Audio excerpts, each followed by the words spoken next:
Welcome back, beautiful and amazing human beings. This is Luke Radowski of WeAreChange.org, and Europe is doomed. And in this video, I'm not even going to get into some of the financial or immigration issues that the European Union is dealing with, but more specifically, getting into the big government, bureaucratic, globalist, goblin agenda that is being set right there, specifically regarding two new laws and regulations that have just been put in place in Europe. Now, before we start, just know that this broadcast is sponsored by you, the viewer, through your donations and your participation with our online platform. So if you like this content and want to see more of it, support us on wearechange.org/donate. Now, there's two major issues that I wanted to address in this video. The first one being what people are describing as the meme apocalypse that just took place because of the European Union. An issue that, of course, we talked about on this YouTube channel 3 months ago, warning you about this new draconian law in the European Union that was being proposed, and now, as just a few days ago, has passed and became law of the land. This, of course, being the copyright directive that, of course, many online sites are warning that this is the censorship of the internet in Europe. Even CNBC said that the passing of this law is catastrophic, and later in a byline saying critics say that the law could block internet users from being able to post content like memes and links to articles. And hey, CNBC, it's not just critics saying that, it's the actual law that is written that was just passed, which of course is being celebrated by big monopoly media organizations and the globalist goblin bureaucrats that are celebrating the news of this law passing, which again ultimately sets up filters on the internet, which of course will only benefit big business. And of course that's a big argument to make here, but hear me out here for a second, because if we look at the consolidation of media and just how 6 mega conglomerates control the majority of all media, who, clearly are going to benefit from the passage of this law, that of course now forces websites to keep a close eye and monitor everything that their users are uploading, since they will be held liable for supposedly infringing on existing copyrights. Like, for an example, if a user posts a clip from a music video on Instagram, Facebook would have to pay if that music video is unauthorized and it infringes on someone's copyright. And there could be an argument to entertain here that this is a good thing because it will finally punish Facebook and Google for stealing people's content, but I don't see this playing out fairly to the average person, mainly because already the lopsided copyright system that exists, that has only been empowered now because of the European Union, is again heavily favorable towards the big guys. Here on this YouTube channel, I conducted an interview with Barack Obama's administration about the illegal drone strikes. Al Jazeera stole that footage, then put a copyright claim on my YouTube videos and took them down for 6 months until the YouTube system and copyright system actually fixed that problem.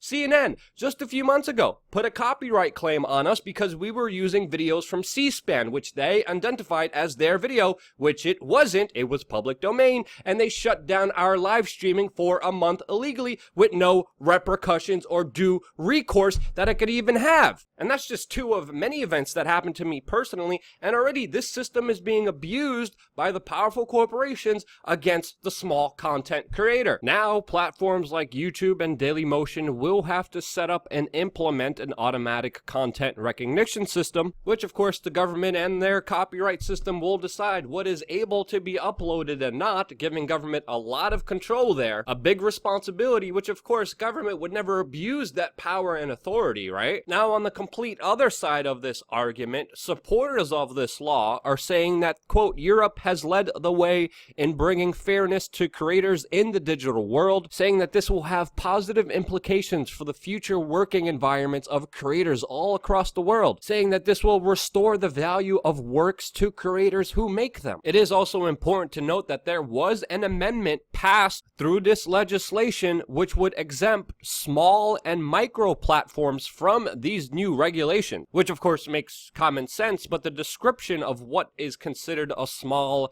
and micro platforms haven't been described from what I've been seeing. And the law specifically states that these websites also need to set up an easy redress system for works mistakenly taken down. But with, of course, how the current copyright system works, the quote easy redress seems like an oxymoron here. Now, it's important to understand here for the context of this argument that already a lot of the big social media companies already have filters. YouTube, as an example, transcribes every single video that is uploaded, and then their algorithm AI system looks for keywords and determines the placement of a video, whether people see the video, whether it is monetized or not monetized. They do the same things with thumbnails. Every time I upload a video to YouTube and set up a thumbnail, YouTube scans the thumbnail, looks for the specific text in the thumbnail as well as images that will help it or deter it from people seeing it. So if I have an image or say this specific word in my YouTube video, or this one,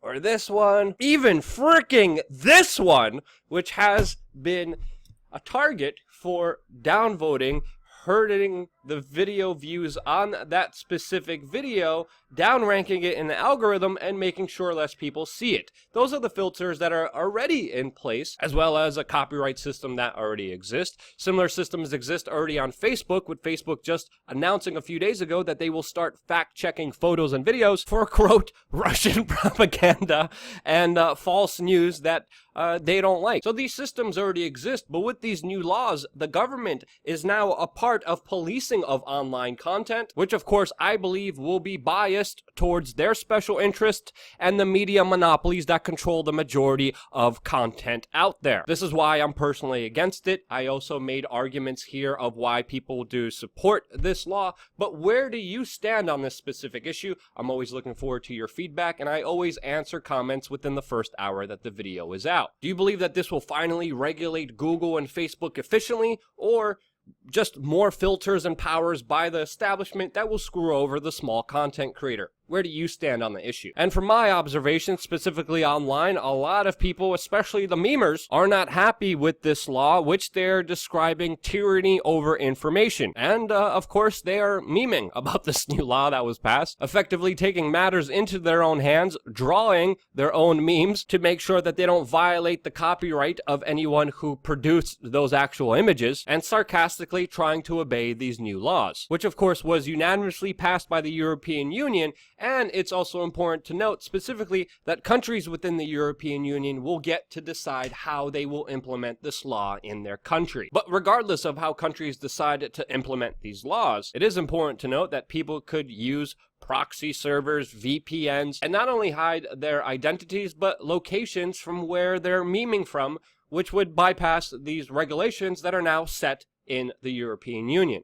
Which, of course, many people don't really know how to do, but I believe that will definitely change with the implication of these laws and how countries decide to use them. And now the second issue that's dooming Europe because of statist bootlicker, benevolent bureaucratic bungholes is, of course, what's happening in the United Kingdom, where currently British cops are on the lookout for trolls and are asking the public to report, quote, non-crime hate incidences. Yes, the British authorities, who can't seem to stop terrorist attacks, even though they have the biggest Orwellian Big Brother surveillance system than any other country in the world, is trying to put people in jail because of insults and, quote, personal attacks. With the freaking South Yorkshire police tweeting, in addition to reporting, quote, hate crime, please report non-crime hate incidences, saying, quote, report it and put a stop to it. Hashtag hates hurts SY. This is not even a joke. This is beyond Orwellian. Literally, police going after thought crime that are, quote, non-hate incidences. With the police even admitting themselves tweeting later, while non-crime hate incidences may not be criminal offenses, quote, they can feel that way to those affected and can sometimes escalate to crimes taking place. With the police ultimately saying, we are going to investigate and send resources because you had hurt feelings and spy and track and open up an investigation on someone that created a thought crime. I think Professor Jordan Peterson had the correct response to this, saying, quote, "You are a pack of preposterous totalitarian fools blinded to your desire for power by your utterly false compassion." Does that qualify as hate? Question mark. And the police force is doubling down on those comments, re-emphasizing that they need officers to tackle hate. And of course provide a very safe environment for butthurt snitches, bootlickers who will tattletale on their neighbors for supposedly hurting them with, quote, non-crime hate incidences. And if you never thought that there was an actual war on truth, I think this actually is the official declaration of it. Of course, free speech is the main enemy to the empire of tyranny, and an example of how this law was used as described, an Asian man, which of course means from the Middle East, described an incident where he and a friend were making a joke with each other, saying that one of them looked like a terrorist, which was reported by a third party, which the police then investigated, a joke which the two friends laughed about, but a third party found offensive. Then the police came and investigated him, contacted the institution that he was representing, spent their resources investigating this by interviewing all parties, and then made the friend write a letter of apology to his friend who was laughing at the initial joke. And this from the same department